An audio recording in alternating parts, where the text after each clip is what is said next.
Good day, students. Today we'll be treating plane shapes. Plane shapes, and specifically we are talking about quadrilaterals. So we're talking about quadrilaterals. Okay, so let me put it there. Quadrilaterals. So we're talking about quadrilaterals. Alright, so I have two questions here. So quadrilaterals are four-sided figures. Four-sided figures. We have six of them. We have the kite. So this is a kite. We have a rhombus. We have a parallelogram. We have rectangle.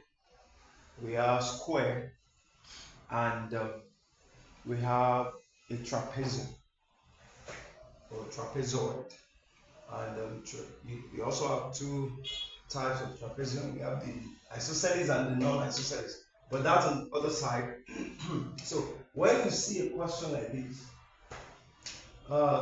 the first thing that should come to your mind is the characteristics of the diagram of the shape.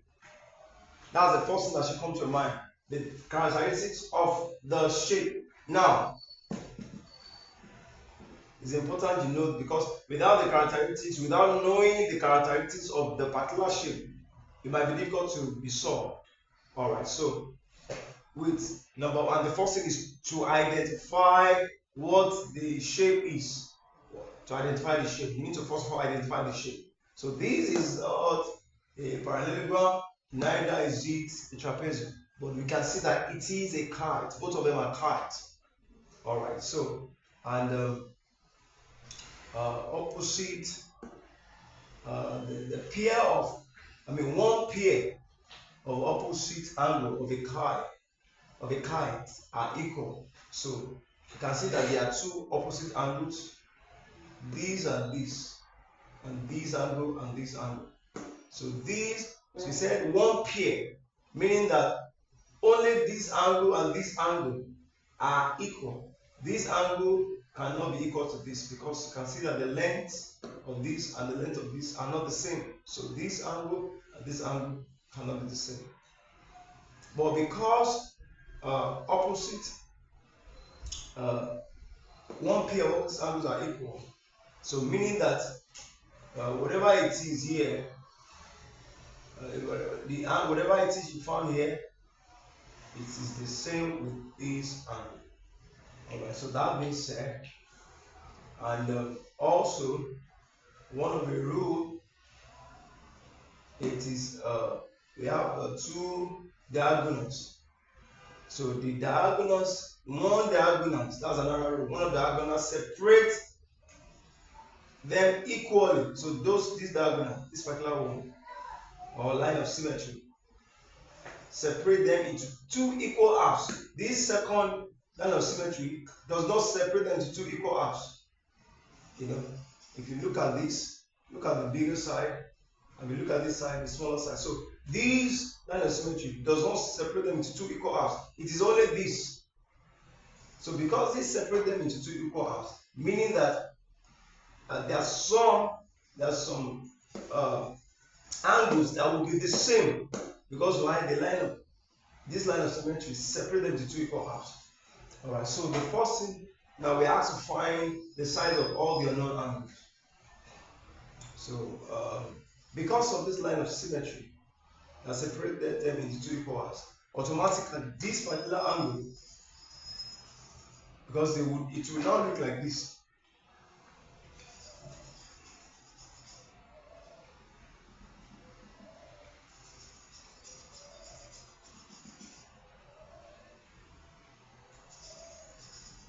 So you can see they are looking alike with this line of symmetry. So meaning if this is 54, automatically this will also be 54.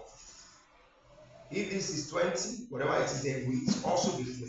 If this is whatever it is, this is 28, here will also be 28, because they are looking alike. Unlike if it's divided into two, it does not apply.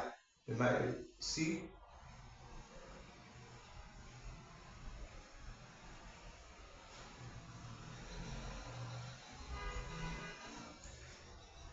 this part is 54. So there is nothing that makes them to look alike here. Nothing. So there is nothing that makes them to look alike. So this cannot be the same. Whatever, if this is 54, this can never be 54. If this is 20, this can never be 20. Or, so each of them will have to just face its own size separately. Alright, so by following this, so how do we now find the size of all the unknowns? So with this, we know that our angle, this angle here is 54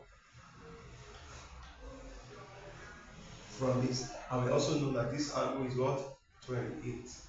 So we have gotten our A. So our angle A equals to the whole of this, that's 54 plus 54, and that's what? 108 degree. And also angle C equals to 28 plus 28, that's equals to what? 56 degrees. So since we have gotten our angle A and gotten our angle C, and remember I told you that one of the characteristics of a kite is that opposite angles, one pair of opposite angles, that is this angle. So if this is x, this will also be x, meaning the whole of this angle and this angle are the same, as you can see here, after separating them into two. So now, if this angle and this angle are the same, now, so how do we get both of this angle? Now, there is also, you also need to know that the sum of angle of a quadrilateral, what I mentioned the quadrilaterals for you, we have the square, we have the rectangle, we have the kite, parallelogram, trapezium, and the sixth one, and the sixth one. So we have all of them. The sum of angle in them, the sum of the angles, when you add them sum up together, it gives you 360 degrees. In subsequent times, I will tell you how the 360 came about. All right. So, meaning and so knowing that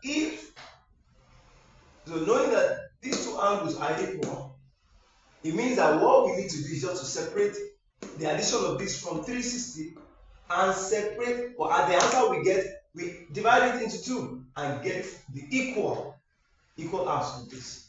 Since the addition of this angle BABCD will give us 360, this angle, remember angles are where two lines meet, join, that's the angle where they meet. So this angle ABCD, when we add them together, it will give us 360. So just see angle A plus angle B plus angle C plus angle D equals to 360 degrees. You must always say the reason. The reason is because sum of angles in a quadrilateral is 360 degrees.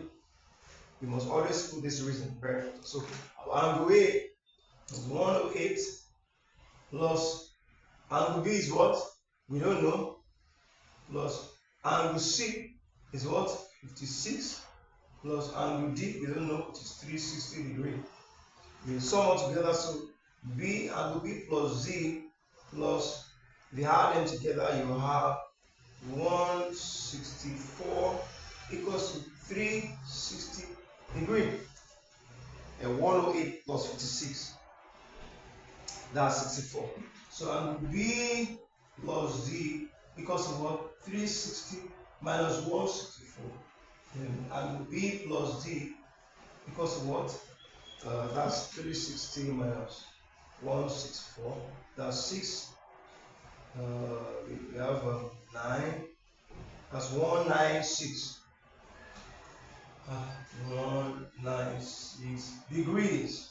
So now we'll split them into two, since both of them are equal, B and D are equal. So we split it into two, that is B now because of 196 divided by 2, and D will also equal to 196 divided by 2. So our angle B will be what?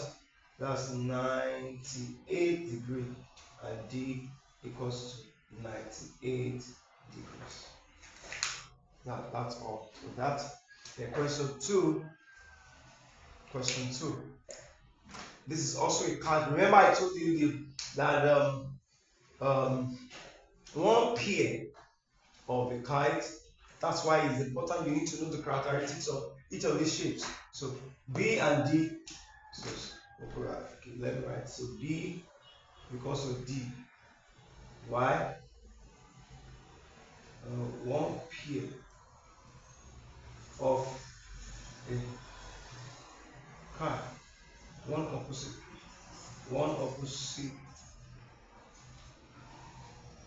one pair of opposite angles. One pair of opposite angles of a kite is equal. So this reason is very important. That's why anybody can read and understand what you're solving. That B and D is also is the same. Why? Because one pair of opposite angles of a kite are equal. So therefore, our B2 because of 116 degree. So since B is 116 degree, now what else do we have to do? What is the next thing for us to do? What is the next thing for us to do? Now, remember that the sum of angle in the quadrilateral is 360 degrees. It's 360 degrees. I want to believe that there is no mistake in this question. All right, let me confirm. Let me confirm that there is no mistake in that question. All right, so actually there is a mistake. All right, so there was a mistake in the question. Here is 18 degrees. All right, so there was 18 degree was part of the question. All right, because remember, so how do I know that there was a mistake there? Remember that I told you that opposite angles are what? One pair of angles are equal. So the next thing I was going to do was to say angle A plus angle B plus angle C plus angle D equals to 360 degrees. Why? I'll say sum of angles in a quadrilateral. I'll do that. Then I'll look for then I'll say my angle B and D. Then I'll say angle A plus angle B is what? 116 plus angle C. I don't know angle C. What's angle D? 116 equals to 360. Now, remember, both of them are not, according to my definition, they cannot be the same. So I can't continue this way. I need to get one of the two. And there is no click to get it, so I have to check and discover, oh, there was a mistake here. So do we understand? So that's why here is 18 degrees. Always put your degrees. So you have angle C plus, so let's add them together. 116 plus 18. That's 12, 25, 250. So 250 degree equals to 360. So angle C equals to 360 degrees minus 250 degrees. So our angle C was 110. Thank you.